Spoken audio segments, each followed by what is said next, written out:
Bonjour à tous et bienvenue sur ma chaîne, moi c'est Jérôme et aujourd'hui je vous parle de comment préparer un sol lourd en automne pour le printemps prochain et les futures cultures que l'on va mettre au jardin.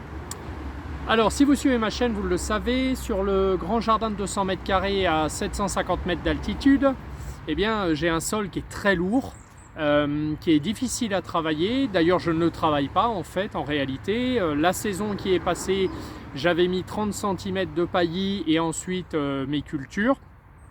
Ça a plutôt bien fonctionné. Tout ne fonctionne pas parfaitement bien parce que je n'ai pas d'accès à l'eau non plus, mais ça fera l'objet d'une autre vidéo. Donc là nous sommes en automne, j'ai fini mes récoltes, j'ai nettoyé les résidus de récolte au jardin et maintenant j'ai de l'herbe. J'ai de l'herbe qui a poussé. Alors il y a plusieurs solutions. La première solution c'est évidemment le labour, retourner sa terre. Ça présente des avantages, il ne faut pas cracher dessus. Retourner sa terre, ça permet d'enterrer les adventices, les mauvaises herbes. Ça permet d'avoir un terrain qui est propre, qui est net, qui est bien défini.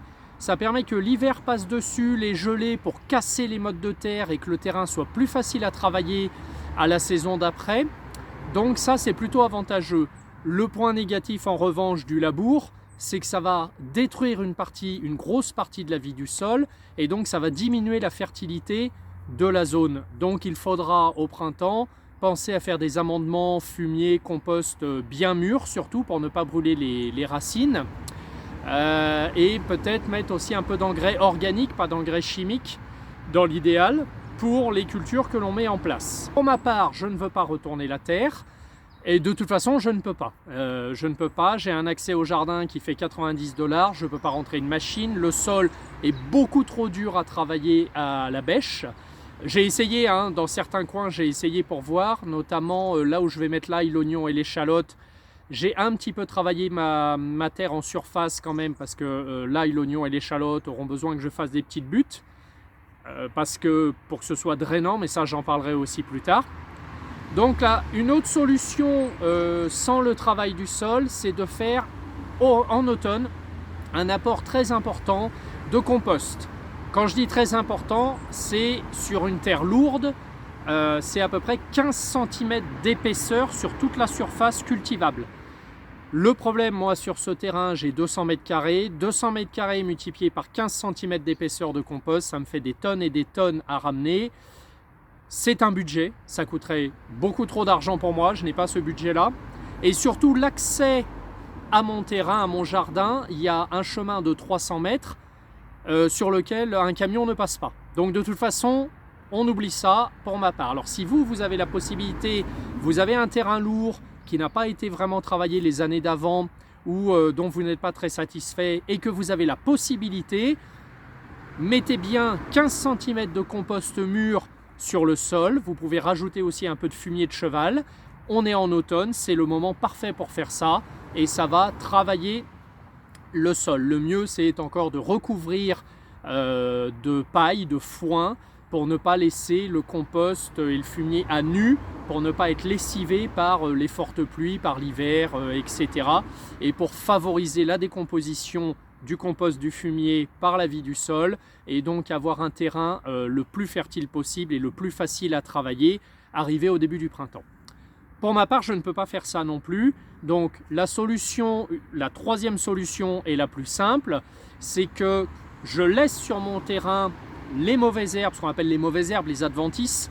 Je vais étaler aussi sur le terrain un compost qui n'est pas prêt du tout, qui n'est pas fait du tout, c'est-à-dire tout ce que j'ai pu accumuler pendant la saison de déchets végétaux, de déchets de la cuisine, les épluchures, etc. J'ai mis ça dans un tas, ça n'a pas encore eu le temps de tout travailler, c'est pas grave. On est en automne, je vais étaler ça sur le maximum de terrain. Il n'y en aura pas partout, j'ai pas une quantité suffisante. Là non plus, ce n'est pas très grave. L'idée, c'est que je vais recouvrir d'un paillis d'environ 20 à 30 cm pour ne pas laisser le sol nu, pour que tout ce qui est adventice et les végétaux, les résidus de récolte qui sont sur la parcelle, ils vont être coincés entre le paillis et la terre. Et ça va permettre la décomposition de cette matière organique là par la vie du sol. Ça va donc favoriser là aussi la vie du sol. Ce ne sera pas aussi performant que 15 cm de compost, mais ça va le faire quand même.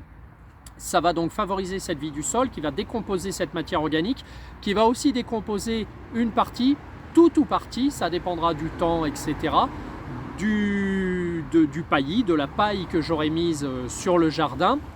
Et au printemps, j'aurai une terre qui sera fertilisée, qui sera plus fertile. J'aurai une vie du sol, donc une biodiversité du sol qui sera beaucoup plus développée qu'aujourd'hui. Et j'aurai un terrain qui sera un peu plus facile à travailler. Je pourrais mettre à ce moment-là un petit coup de grelinette pour décompacter le sol, planter mes cultures et remettre un paillis par-dessus pour garder l'humidité du sol et favoriser toujours la vie du sol tout au long de la saison. Donc je résume, vous avez un sol lourd, très lourd, difficile à travailler. Soit vous avez la possibilité de faire venir une machine et à ce moment-là une lame pour labourer, vous labourez, ou si vous avez un motoculteur, il existe, je ne sais plus comment ça s'appelle, mais en fait des bêches mécaniques que vous pouvez mettre derrière. Ça c'est au choix, c'est une solution. La deuxième solution, pour moi la meilleure, c'est 15 cm de compost, un peu de fumier de cheval, un paillis par-dessus, on laisse travailler tout ça. Et la troisième solution, celle que je vais faire, c'est simplement les résidus de récolte, un compost qui n'est pas encore mûr, étalé partout sur la surface. Excusez-moi, je suis dehors, il y a un peu de bruit. Et 30 cm de paillis dessus et on laisse travailler tout ça pendant la fin de l'automne et l'hiver.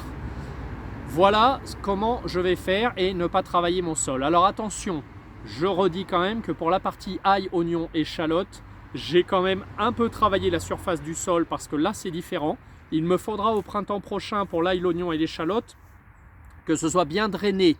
Il ne faudra pas qu'il y ait de l'eau qui reste trop dans le sol et je risque une pourriture des racines et du bulbe sur ce type de culture.